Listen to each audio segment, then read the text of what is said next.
John was an ugly, disgusting salaryman who worked from dawn to dusk and was a mediocre gamer at night. On his way to work, he suffered a heart attack and was instantly transported to an isekai. Upon opening his eyes, he saw a beautiful woman he thought was a nurse. He assumed he was in a hospital. Suddenly, a flying dog passed over him.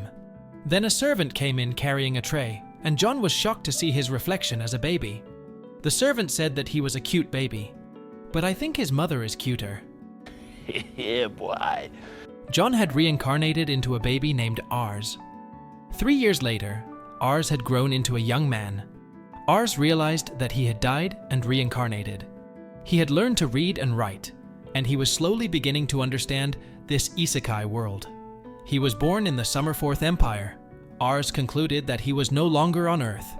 In his new world, there was a technology called magic that could create magic like in video games. He was born into the Louvon family, a noble family that ruled a small territory called Lamberg. He now lived in a very large house with many servants. There was even a chef who was ready to serve at any time. Ars thought that reincarnation was the best thing that had ever happened to him. Ars realized that he had a special power that no one else had. Ars went to watch some useless NPC soldiers training to fight. The NPCs were impressed with Ars because, even though he was still young, he often watched them train. Here we learn that Ars's unique ability is called Appraisal. He then used his ability on a useless soldier named Milace, and his power allowed Ars to see that this ugly man had a high talent as an archer. Millet was surprised that Ars knew his name. Ars then asked if he had ever used a bow before. Millet said that bows were a useless weapon because he thought a real man fought in close combat. Ars didn't tell anyone about his ability, so he just told the man that he had a feeling that Millet was good at archery.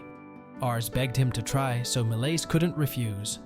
Millet had never shot a bow before, so the others suggested that he get closer to the target.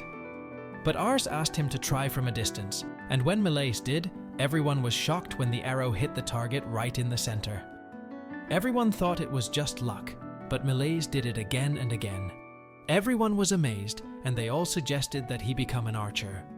Of course, they wondered how Ars knew that Millet was good at archery, and Ars just said it was a hunch. Ars decided to hide his ability because he doubted that anyone would believe that he could see numbers that represented abilities and talents. Ars's ability was real, but he couldn't use it to judge himself. At night, Ars had dinner with his family. Ars's father was named Raven. Ars felt a little scared because he looked angry. Ars used his ability on his father and showed how amazing his father's stats were. Ars's father was a farmer who became a nobleman because of his great abilities. His defense stats were very high, and even 10 NPCs were nothing to him. Raven told Ars to train his instincts, because one day Ars would be a leader, and the ability to know someone's talent would be very useful. From that moment on, Ars decided to learn more about this country, but he realized that his future was very difficult because the ruler of the Fourth Summer Empire was corrupt, and peasant rebellions were breaking out everywhere. The country was in chaos, and if nothing changed, the empire would fall, and it would cause a widespread war. Ars was worried that as a leader, he would have to lead troops into battle. He wondered if he could really protect Ramberg, but he was determined to do so. Suddenly, Ars remembered what his father had said about knowing talent, and he had an idea. Ars went to the city to use his appraisal ability on people, but using it too much really made his eyes tired. Suddenly, there was a poor, ugly child being kicked out of a store. He didn't look like a local, and a woman told her child to stay away from the people they called the Marken. The Marken is a group of people who come from outside of Summerforth. Most of them are brought in as slaves. Ars then gave him food, which surprised everyone. They wondered why he would help a dirty Marken. Ars asked if the child was okay and was instantly shocked when he saw his amazing ability stats. The child had no flaws at all, and his abilities were comparable to one of the Japanese heroes. According to Ars, the child was sure to become very strong, but the child just thanked him for the bread and left. Ars followed the child named Reitz, but the child warned Ars not to follow him because the townspeople would be angry with him. Suddenly, Reitz was surprised when Ars asked him to become his follower. Ars's plan was to use his appraisal ability to gather the best people he could find so that he could make his territory stronger. Ars explained that he was the son of the leader of this territory and told Reitz that he saw great talent in him. Reitz said that they had just met, but Ars didn't want to tell him about his ability and just said that he had a good feeling about him. Reitz pointed out that he was a Marken and didn't want to cause trouble for Ars, but Ars said that he would take care of everything. The boy still refused, but Ars was worried that he might never meet anyone with such amazing stats again, so he chased after him. Ars heard the boy's stomach growling, so he offered to come to his house where they had lots of delicious food. When they got home, Ars hoped to give Reitz a feast, but the discrimination against the Marken was so bad that the cook only gave Reitz a few nuts, and the servants asked him to leave after he finished eating. Ars didn't think he could change what they believed, so instead, he surprised everyone by offering to share his food. The servants tried to stop him, but Ars silenced them by pointing out that Reitz was his honored guest. They apologized and agreed to give the boy more food. Reitz then explained that he used to be part of a mercenary group, but many of them died in battle and the rest of the group disbanded. He had been wandering aimlessly because no one wanted to recruit a kid without any credibility like him. Ars realized how hard Reitz's life had been. The servants thought it was time for Reitz to leave, but Ars refused and revealed that he would make Reitz his follower. One servant thought it was a terrible idea and warned that Ars's father would not approve. And sure enough, Raven told Ars that taking a Marken as a follower was a very stupid idea. Ars explained that Reitz had amazing abilities, but Raven stated that the Marken was far inferior to the Summerforth people. He thought it impossible for a Marken to have such amazing abilities, and Ars was disappointed that his own father discriminated against the Marken. Ars was convinced that Reitz would be very valuable to the future of Ramberg, so he asked them to test Reitz's abilities to prove it. Ars reminded his father of his extraordinary instincts, so Raven agreed to test the boy if he wanted to prove himself talented. Suddenly, Ars was shocked when Raven revealed that he would fight Reitz in a duel for the test. Reitz would only win if he defeated Raven.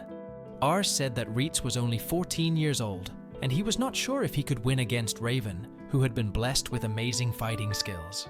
Although Ars still believed in Reitz, the boy's fighting skills were not as good as his father's.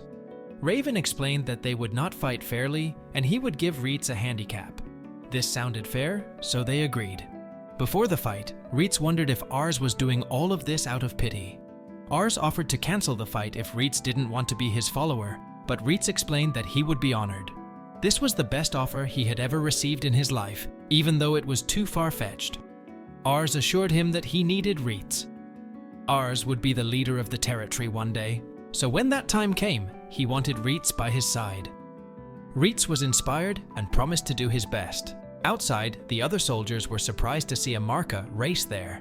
Raven ordered him to take a training sword and explained that Reitz would win if he could land a blow on him before time ran out.